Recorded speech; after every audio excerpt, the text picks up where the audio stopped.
there was a point in time where things were like going a little rough and I was a little annoyed that like, why am I always dealing with problems? And then I had a really helpful reframe, which was like literally my job title. Like inevitably when you're a founder, like the problems bubble up and then that's, your chief problem solver. So at some point it became like, this is literally what I do. Like, this is my day to day. For anybody out there who's thinking about buying a business and stepping in for the first time, what would you tell them? Don't oftentimes, but then after they said no, but I really want to, because that's usually how that would go. This is the minimum 5-year, most likely 10+ year commitment. So just really being cognizant of what you're getting into, because it's not easy to get out. So make sure you like it. Make sure you want to do it. And you have to enjoy it in some way. So if a founder came to you tomorrow and said, I'm going to buy a business in the next 18 months, what's the first piece of homework that you give them? Unrelated to looking at the financials or legal aspect of the thing, what work would you tell them to put in before they acquire?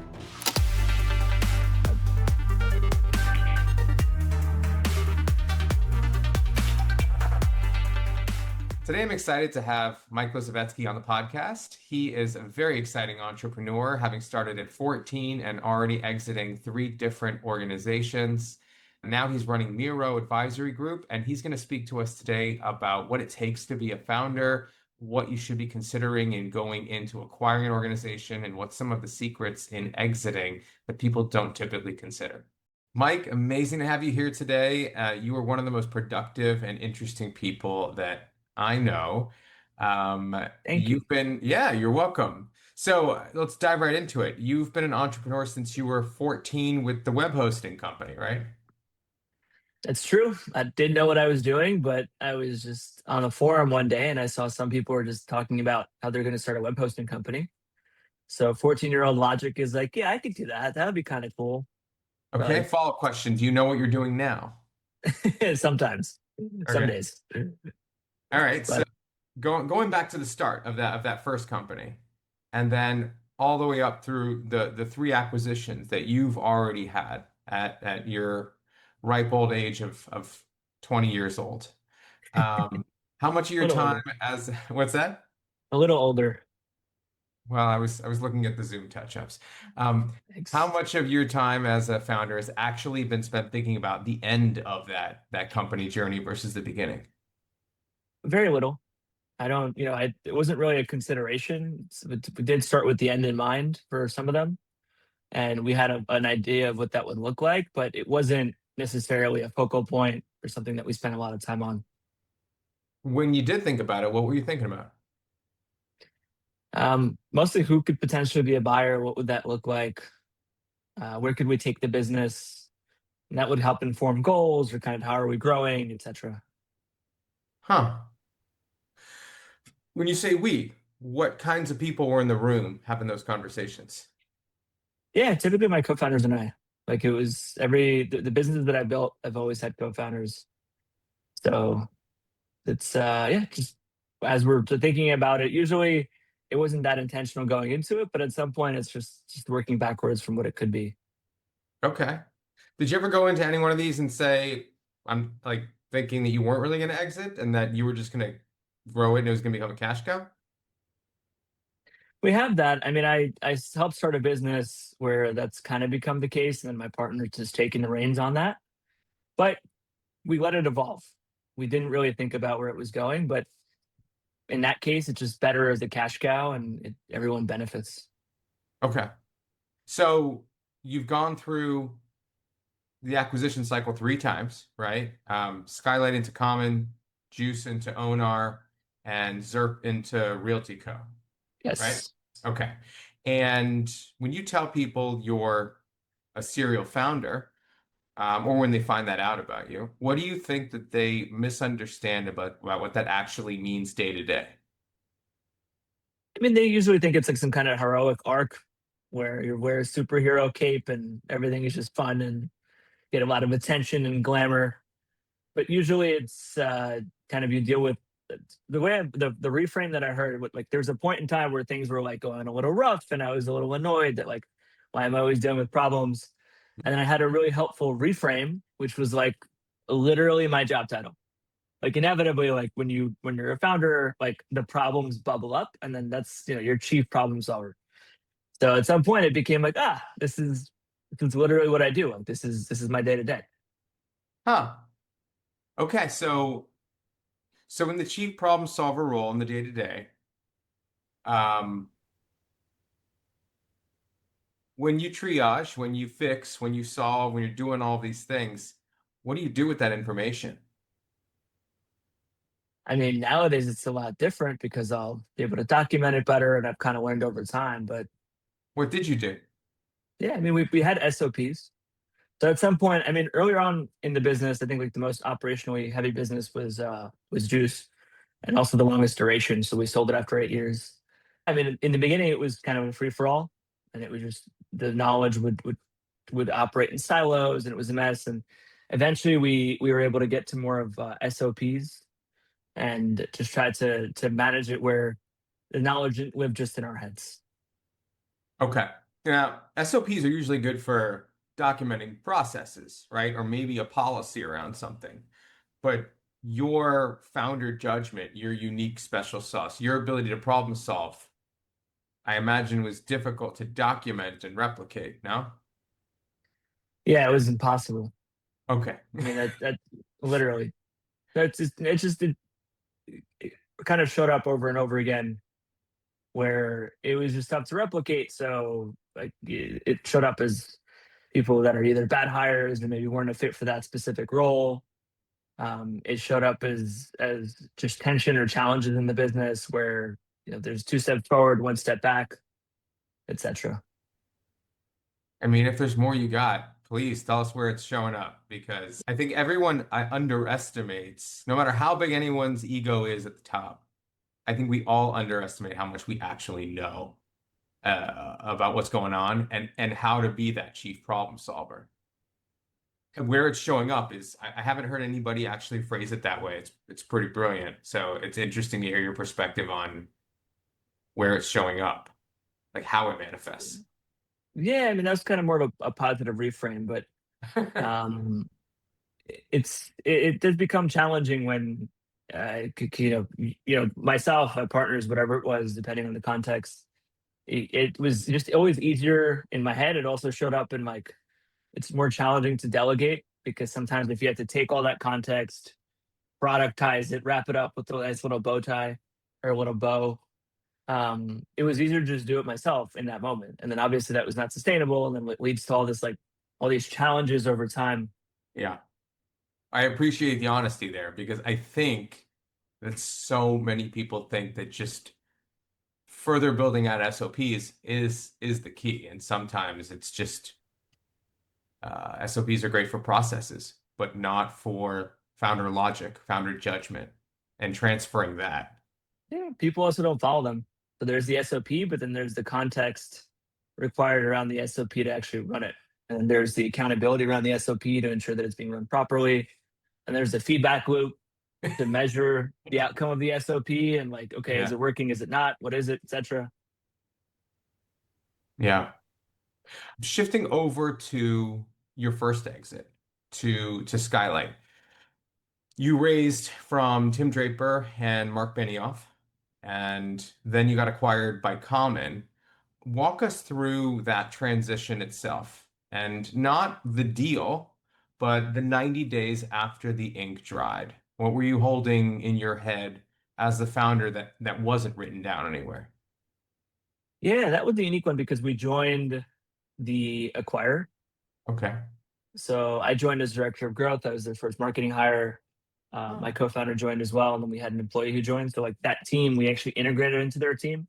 So it was a little unique, but yeah, even with that, it just took forever to trend. Whether it's like transferring accounts or how they worked or how we set it up, or like because we were a technology company, but there was still just a lot of knowledge transfer, and Yeah. then applying like best practices that we had to that business because that was partially the purpose of the acquisition. So all those things together, it was just a ton of work.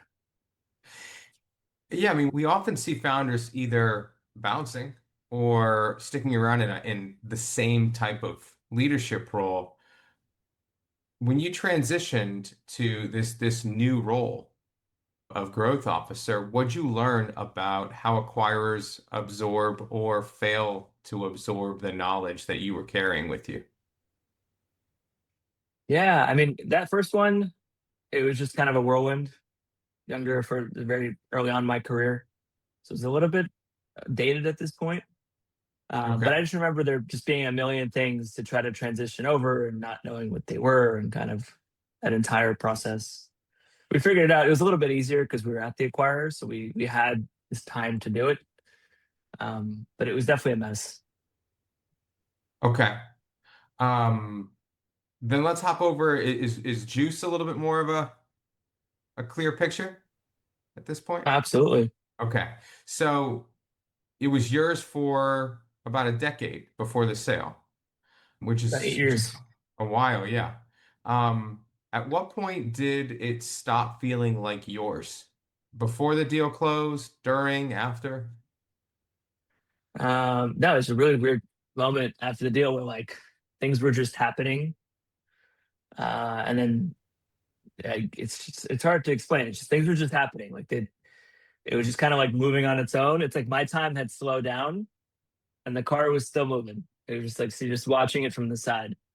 And this was probably about 2 months after the actual closing of the sale. And then kind of at that point, a lot of folks knew the roles they were stepping into and kind of who was taking over what hats were being worn. I mean, our team, of course, transitioned over. So our team was filling a lot of the gaps as well. And it was just like understanding, it was just kind of like this hunting expedition to identify what are the gaps, what's missing, and then how do we fill them. What was your process there? Actually, the buyer had they had done this a couple of times, so it was a little bit more structured. Like obviously, it was our first time with Juice, and especially like at that magnitude, at that head count, etc. So they had some clarity, and then it was about. Unfortunately, it was like this. It's kind of like being in a dark room with a flashlight.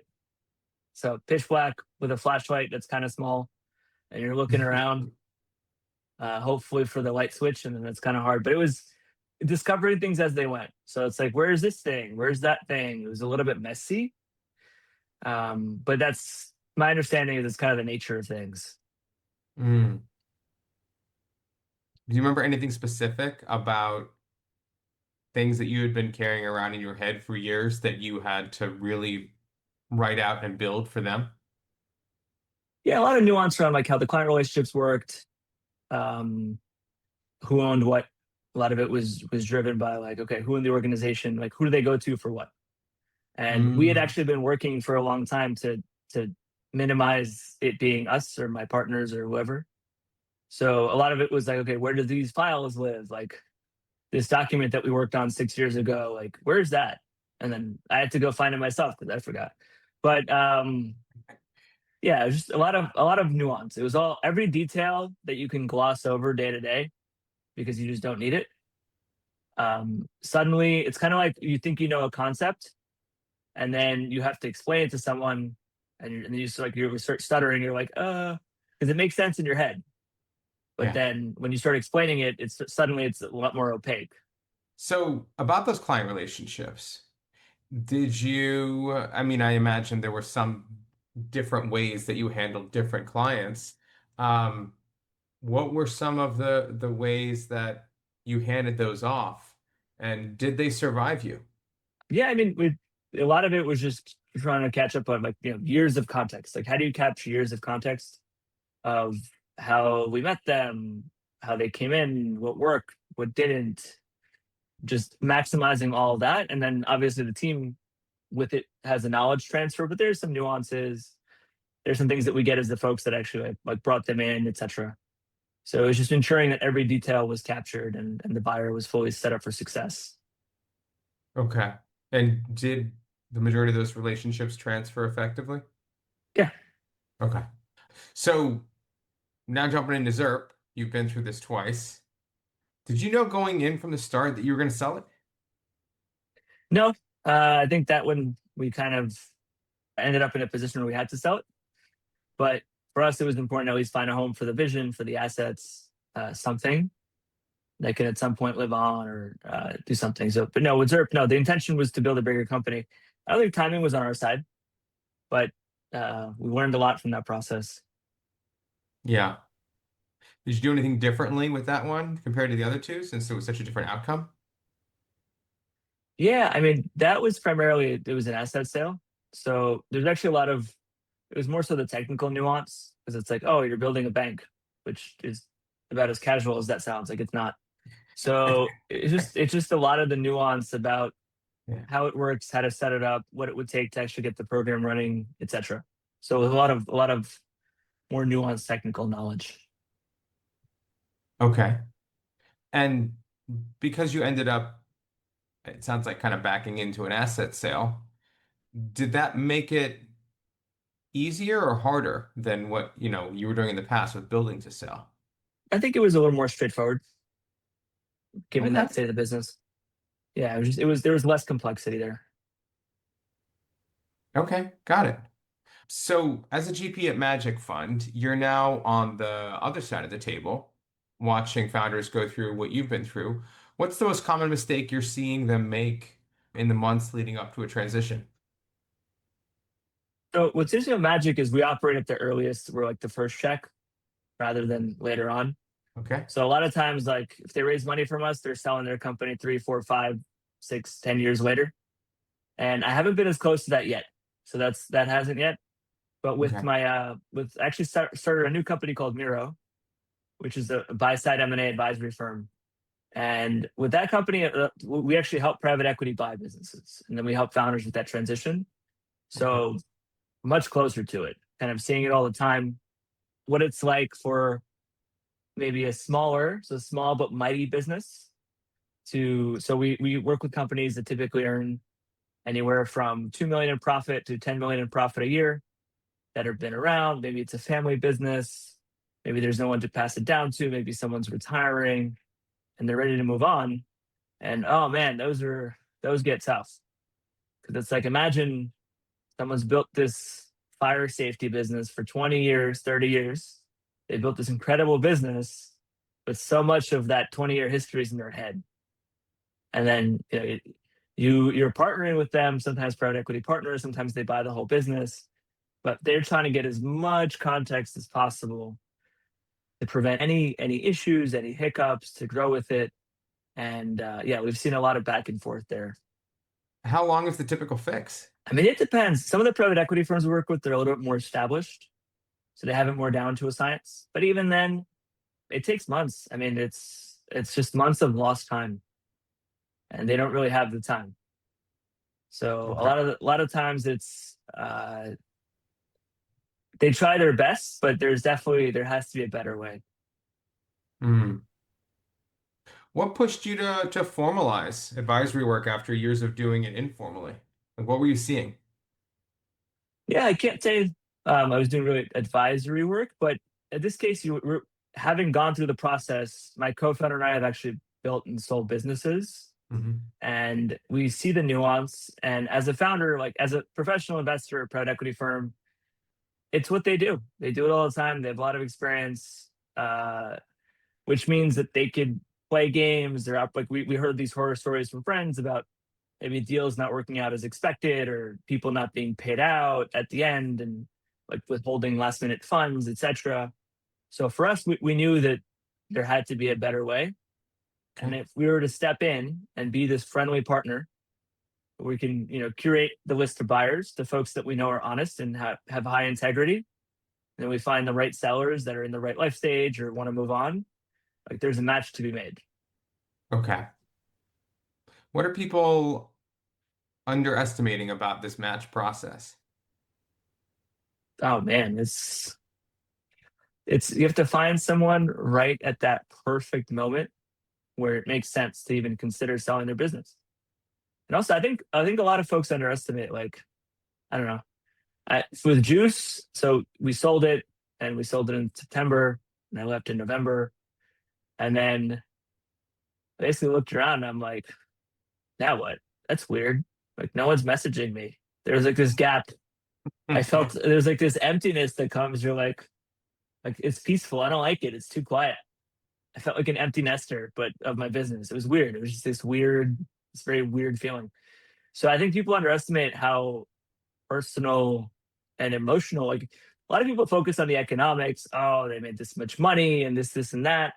But you'd be shocked. It's a very emotional decision. Even though people might be walking away with $10 million, it's a very emotional decision. It's for a lot of people, it's their life's work. It's their identity. It's what they've poured their heart and soul into. So I think people underestimate what it takes to even try to get, offer someone to sell it or whatever it is. You're definitely describing relevant feelings from the other side when they get there. Oh, Um, absolutely. yeah, I know that I've felt that too. And sometimes you feel that even if you are into the next business, you still, if your identity is tied up in the prior one, especially if you're there a while, it can be tough. Have you seen anybody sabotage getting close to the finish line or afterwards because of Oh, this issue? absolutely. Well, I don't know. I'm not sure if it's that issue, but I've definitely seen partners act strange, or let's say you had like a minority partner who goes rogue and tries to block a deal, and it just interesting scenarios happen. Thankfully, that's never happened, and for me personally, but we see it.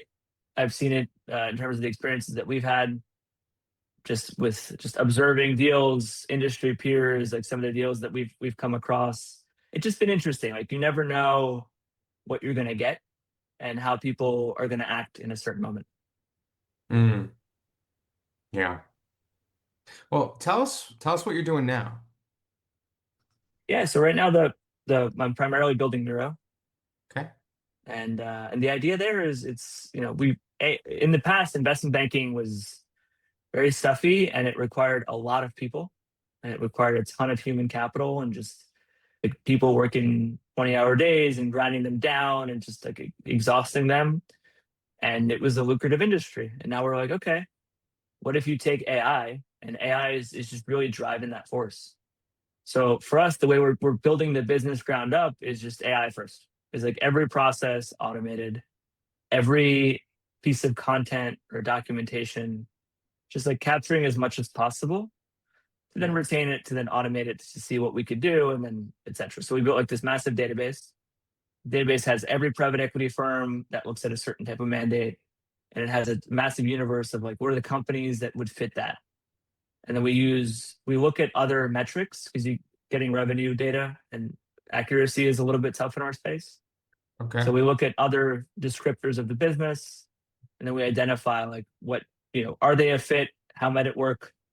And then primarily though, it's the system is just doing its thing. Like it's kind of proactively working in the background. Interesting. And so then how is it going to be used? What's going to be the end result? Well, the whole goal is to build like we're starting with buy side M&A advisory, and then kind of the whole gamut of services, but being the best partner. Like what we've noticed is there's no brand. Like if you think, oh, I want to sell my business, like you don't really think of a brand. There's no one to go to. Yeah. You might go to your accountant. You might go to someone as a trusted partner that will refer you. But for us, I think there's a bigger opportunity to serve business owners in the process. Interesting. It's a big opportunity to tackle. That's the goal. So are you doing Miro and Maya at the same time? Yeah. So my help start with my wife, who's taking point on that. So there's a supplement company. We actually have a couple of brands, and then she's taking point on those. Okay. And how common is that for those that aren't necessarily aware out there that to juggle multiple businesses at the same time? I don't think it's very common. I don't know if I would advocate for it either. But yeah, it's certainly some people like to build. Some people have art, and for me, I think business is an application of art. It's like you can Hmm. channel creativity through business. So walk me through the vision of where Miro is going to be a year, 3 years, 5 years from now. Yeah, I mean, billions of dollars in transactions. That's the end vision. I mean, we haven't quite pinned down where because the way we view it is that kind of like the industry itself will not exist as it exists today, just given how things are moving. So we're still getting a little bit more clarity in terms of what it will be, but it's going to be billions of dollars of transaction value of businesses that we've helped place. Given there's a term called silver tsunami, which is a bunch of folks that are right now, you have the baby boomers that'll be retiring. A lot of businesses have no home, so they need a home. They need to transition. There's no one to transition them to, or sometimes they want to. There are folks that are trying to buy those businesses, but a lot of times it will be private equity. It'll be other types of buyers. So for us, it's like finding a home for as many of those businesses as possible. So if it's not private equity, who are these buyers? Maybe the Yeah, I mean, buyers are out there. Maybe they listen to this and they self-identify. Maybe they don't realize they're a buyer yet. yeah, there's a really big trend right now called entrepreneurship through acquisition, Mhm. where folks that have had successful careers, maybe in corporate, decide that maybe they want to work for themselves or they want a little bit more control over their destiny. So they're going out and they're buying businesses. Something called an independent sponsor, where people actually they're investors that go and seek out these individuals. So there's private equity as a firm, and then there's private equity that could potentially go invest in someone's dream to go buy a business. So there's that as well. It's funny that you mentioned that because, I'm very connected in the legal world, right? I know a lot of attorneys, a lot of successful ones, and I was having this conversation with them recently where a lot of them don't love practicing law anymore, but they have good business minds. For those that are a little more relaxed, they might even lean entrepreneurial, right? And Yeah, they've been yeah, hamstrung by the types of business they've been in, which is the business of practicing law. But they have good risk assessment and problem solving abilities. And there's a lot of them that are interested in having their own business, and they naturally gravitate to the old, oh, well, I should create my own law firm, but they're realizing with where AI is going that that might not be the way to go. And a lot of them are starting to look online at broker sites and just random places just to try to find a deal on a business. And they're coming from the businesses can be the most random ones that you wouldn't normally think, but are turning a profit and are easy to operate. yeah. Uh, No, it's a massive shift that's happening right now. Actually, even within attorneys, in the past, it had been very hard to sell law firms, and now there's something called an MSO model, the managed service operator. Not that I know the legal mechanics of it, but I know that private equity has been getting into law firms as well.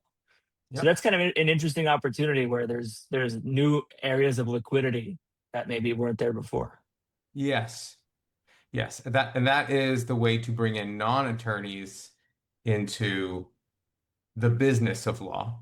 And I know MSOs have been working for a while, and now everybody's starting to get more turned on to it. It's good for law firm owners also because it creates a lot more prospective buyers. But again, I think that there's also going to be a lot of industries that are going to be shaken up where you got smart people and they could go acquire businesses. I think there's so much that we all don't know about where things are going to go. But there does seem to be, with the silver tsunami, so many opportunities to buy successful businesses all over the country. And because of the generational divide and how spread out now people are living, handing it off to your kid is just not necessarily the viable option anymore. There's so many Yeah, business owners out there they're going to need to sell to a third party. yeah. I mean, my parents own funeral homes. I don't know how I feel about operating funeral homes. So, and this happens in a variety of industries where maybe the successors don't either it's not the industry for them or it's for whatever reason they've gone on to do other things. So it's interesting. I've seen you lead a meeting. I think that you'd be a nice director. I think you'd give a good Thank you. good spiel. Yeah. Best feel. Yeah. Well, if you don't want their business, I'll take it. I mean, it's a great business. So if anyone on here wants to buy it, but Yeah. I mean, my background was in the death industry, so a little bit of a different cycle, part of the definitely. cycle, but Yes. yeah, Yeah. Different vertical, different cycle, yes, but slightly more pleasant distant times. cousins. Yeah, Yeah, yes, definitely. For anybody out there who's thinking about buying a business, and stepping in for the first time, what would you tell them? Don't oftentimes, Okay. but then after they said no, but I really want to, because that's usually how that would go. It's just a lot of the things that folks, and I have friends that are, when they look at agencies to buy, and usually I'm the party pooper where I'm like, here are all the reasons you don't want this. And I think people underestimate what they don't know. But it's a really massive, like it is a massive commitment. It's a massive decision. The folks that take out SBA loans, so government-backed business loans, they have to personally guarantee them. Hmm. And you don't really hear about the horror stories, but they happen. So it's just being considerate. It's doing something like quality of earnings report. So you have somebody come in and actually audit the financials to an extent and gain or help you gain confidence that you are getting what you're supposed to be getting, and also just the dynamics of the business, like how much founder dependency is there. It is interesting because they're competing with folks that do this every single day. So sometimes, and this could be negative, but it could also save someone. It's like, why am I so lucky as to see this opportunity? If you're on a business broker site where everyone is seeing the opportunity, Right. and you know, but to put it positively, it's like, what about my background lends a significant advantage here that would help me succeed? And it's more so working backwards for what that could be. So I think a lot of people underestimate that the owner business fit. So it's not just being lured by the cash flow or how much money it makes, or the like, that this industry won't be touched by AI. It's not just being lured by all the some of the quantitative and qualitative things, but it's also your own fit. The other thing is, like, these are massive commitments. This is the minimum 5 year, most likely 10+ year commitment. So just really being cognizant of what you're getting into, because it's not easy to get out. So make sure you Mm. like it. Make sure you want to do it. Make sure it resonates with you. And you have to enjoy it in some way. You Otherwise, it's sound just going to be. like a college career counselor for businesses. It makes total sense. I think people underestimate it. I've convinced a couple of friends, and they came back 3 months later and they're like, "Thank you so much. The business isn't selling. It's stuck on the market. No one else wants it." Like, and here's why. Yeah. Yeah. I love the idea, though, of people looking to acquire businesses where they have some unique leg up on being able to operate it, assuming that they're gonna, be an owner operator for a period of time.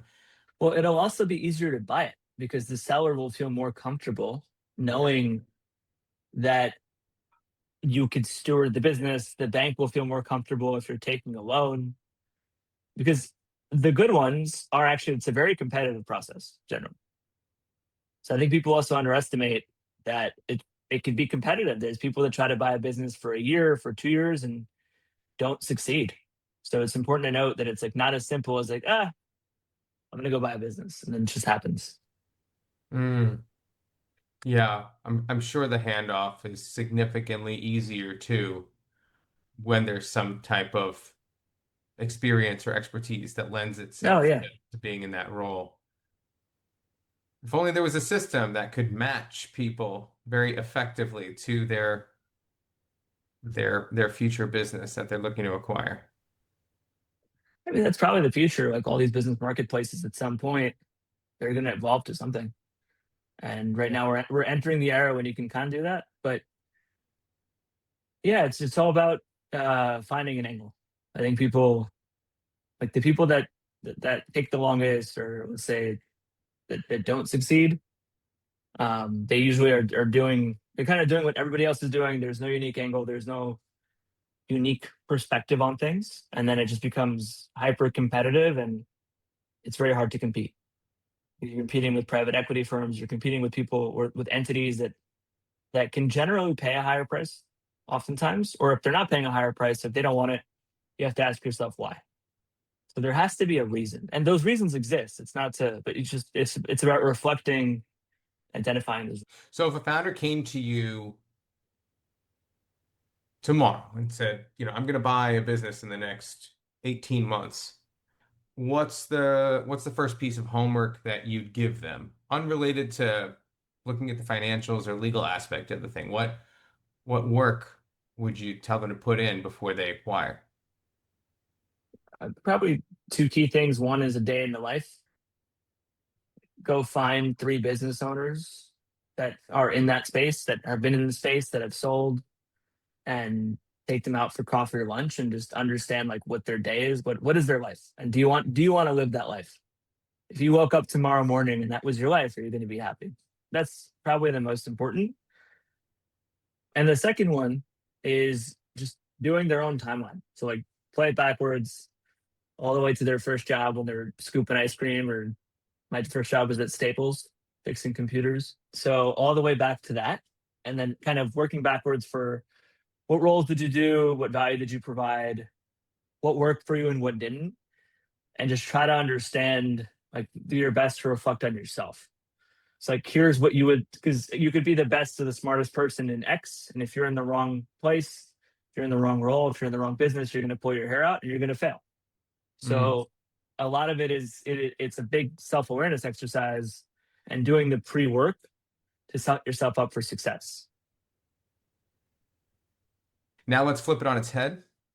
And founder comes to you tomorrow, says, I'm going to sell in 18 months. What's the first piece of homework you're giving them? Not financial or legal. What work on that side of things are you telling them that nobody talks about? A lot of founders, I mean, there's a ton of prep, right? It's why your company exists, because it's all about making it easier for the prospective buyer and making them more comfortable, because no buyer wants to buy a shit show ever. Although you could definitely help with that, but the even if it's a good business, like generally a good business has some kind of structure. So ensuring that things are structured, even though SOPs have limited value, it's that the SOPs are present, and at least there's some semblance of structure. So it's just being thoughtful with the approach. It's looking at like what types of revenue is it recurring revenue? How is the revenue coming in? What are the payment terms that the clients have? Like, are there decisions they can make to maximize the value of the business? Because 18 months is actually the perfect point to be like, hey, if we tweak this, if we offer a promo to get a longer contract, so now we have longer contract durations. There's this long list of things you could do to kind of like squeeze the multiple, to make sure that in the 18 months later, you're earning every single dollar that you could sell the business for. Yeah, I think something I want to make sure this doesn't get passed over, by somebody watching this, is that you didn't say everything has to be perfect. You just said that with the shit show, just make sure it's organized and make sure that people understand what they're getting, so that there's no surprises and so that there's easier access to information and things. You can't fix everything right before you're selling everything. That's crazy. Like, it's just, life doesn't work that way. The buyer is going to pop up. I mean, sometimes you sell when you're not expecting to sell. Yeah, you kind of Mr. Miyagi yourself, because you're like, wow, like you do all these things to maybe for a better valuation. What if you don't sell? And suddenly you just end up with a better business. It's like the reason it's a better valuation, because it's a better business. It's either easier to run, it's more reliable, it's more maintainable. Like those things correlate with the better valuation, with the better multiple.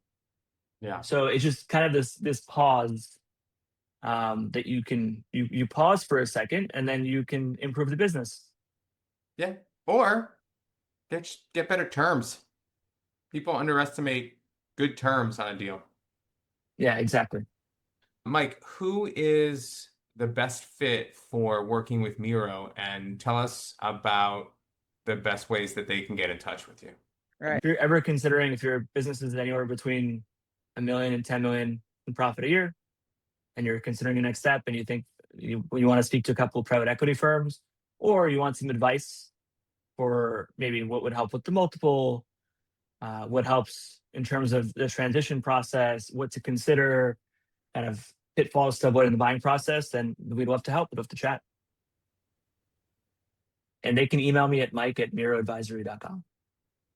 Mike, thanks so much for coming on today. It was really a pleasure having you. Thank you so much for having me. Thanks for listening. Please be sure to follow us on your favorite podcast player. And if you'd like to connect, visit us at contingency.com or find us on LinkedIn.